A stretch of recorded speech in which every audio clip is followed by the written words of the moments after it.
Hello everybody, welcome back to my YouTube channel. My name is Oluwaseun, or you can call me Seun. Yeah. If you're new here and you're watching any of my video for the first time, thank you for clicking on the video. And as you've done so, please subscribe, leave your comment, like, and share with your family and friends. And to all my returning subscribers, thank you for always coming back. Like I always say, I don't take the love for granted. I would never. And like I said, in my first video this year, I said I'm going to be bringing you just back to back. I'm not going to be relating this. So today, like the title depicts, I'm talking about a particular care worker that has been sent to jail because she's been stealing money from the residents. That's not good. That is really bad. She's been sent to jail for 7 months. I think she should even be grateful that it's just 7 months. They are a little bit lenient with her. I don't know. Abiola Akinremi, 41 years old, abused her position as an administrator at the facility in Abewood. Abewood is in London, to make dozens of unauthorized withdrawals from the bank account of patients. The care worker, who plundered about £20,000 from the savings of vulnerable residents, has been jailed for 7 months. To be honest with you, I think the judge is actually lenient with her for stealing the amount of money, and she's just been given 7 months sentence. I think she got a very light sentence. She made dozens of unauthorized withdrawal from the vulnerable residents account. Although there are more monies being stolen that could not be accounted for, but she said the one that she stole was just around £19,000, and it was some other workers at the care home that stole the other money, that she could only account for 19,000 something, £20,000 that she stole. If this amount of money is being stolen in a care home, I think, in my own opinion, that type of care home should actually be shut down, to be honest with you, because when you're stealing from clients, when you're stealing from vulnerable people, how do you intend to look after them? You're stealing from them. How do you intend to look after them? And this is the type of people that spoil the images, the name of Nigerians. It to me, it doesn't make sense. The reason she gave is that she was suffering from depression and she needed money for child care. If you indeed need money from childcare, you could have stolen £2,000, £3,000, and just forget about it. But you went ahead and you were still stealing up until the total amount was it's £20,000. It's unheard of, to be honest with you.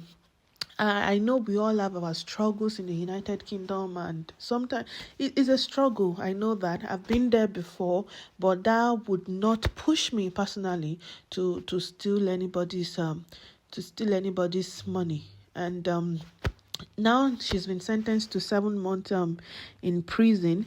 I'm not sure she's going to be able to work when she comes out. Not like she can work, but I don't think she's able to work in any care settings anymore.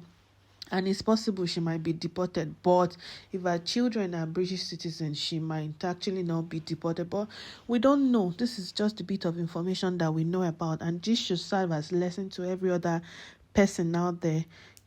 Contentment, it's very good, and honesty, integrity, which is what most people are looking for out here. When you tell them you have integrity, when you tell them you're an honest person, it's enough for them to actually hire you for a job. Anyway, I hope this serves as lesson to every other person that are thinking, or they've not yet made up your mind or planning to go into it. Please don't do it. It's not worth it. It doesn't really worth it at all. Yeah, so have we all read in the story? It's actually a very sad one, because you would expect someone that is in charge of vulnerable adults to be to do better. This is actually a very bad behavior. I've been a carer before, and I remember time that I was a support worker that was dealing with residents' money. The thought never occurred to me to steal from them, to be honest. And I tell you, these residents, they've got money, but I kind of just saw it briefly. A letter came through for her, and she asked me to open it, and I saw her that they sent her a statement of account, and at the time I think she had 59,000 pounds in her account. And I remember telling my brother, saying, Jesus Christ, these people do have a lot of money in their account. But the thought never occurred to me once to even take their credit card or take their bank out or whatever it is. I remember that when there is need for me to make write what's it, I've forgotten what it's called now. There is need for me to write the total expenses, the amount that I spent maybe when we went out or something. I have to put it down in the register. Sometimes when the math is not matching, and that is not because I took the money or no, that is probably maybe the resident spent more than whatever it is. Maybe it's remaining 10p, 20p to balance it up.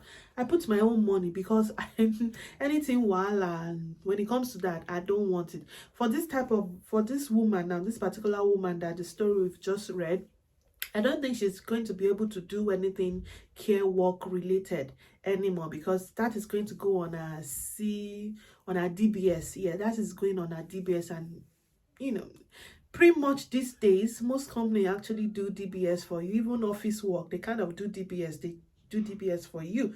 And I think some factory work too, they do DBS for you. And in the story that we read, you see that she stated she needed money for childcare and all that, and she was going into depression. That is not a good reason. That is not enough reason for you to be stealing. If let's say you were going into depression and you needed money for childcare, those are reasons, right? When you've stolen like 2,000, 3,000, 4,000 pounds, I think that should be enough for you to say, okay, I think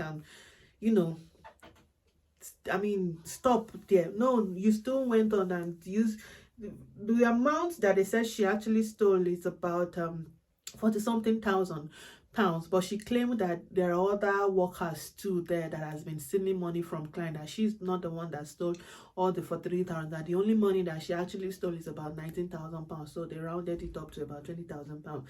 But whatever reason it is, please and please, for people that are coming to the country newly, please don't even have that intention. I beg you, in God's name. It doesn't worth it. It doesn't worth it going to jail.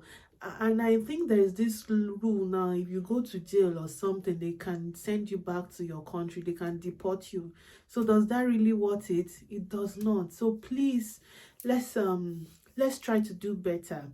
Don't let that money enter into yours, even to the extent that when they want to give me something.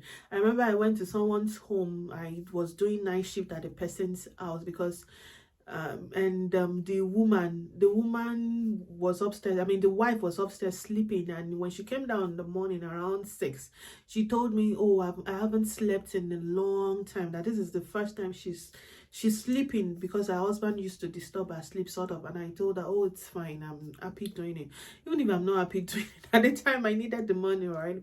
And she said she wanted to give me something. I think she wanted to give me 20 pounds. I refused it outrightly. I said, I'm sorry, ma, don't worry about it, I'm just doing my job. But she insisted, so she gave me some books for my daughter. When she asked me, have you got a daughter? I said, have you got a child? So I said, yes, I've got a daughter. At the time my daughter was 3 years old or 2, I can't remember. And so she gave me some books, I don't know, she just gave me some playbooks like that to give to her, which I appreciated a lot. And I called my agency immediately that, oh, this person actually did this. Let them know before she goes ahead and say, oh, maybe I took a book from her house. You know. And then the administrator in my agency said, oh, she actually just dropped a call too, that she called to tell them that I was good and all of that stuff. And she even told them that she gave me something. Like, thank my star that I actually did tell them, because we don't know. You just have to play it safe. Anyway, that brings me to the end of today's video, and I hope you've been able to learn 1 or 2 things. Don't worry, there's a lot of gist coming up, and I'll see you in my next video. Thank you for watching. Bye bye.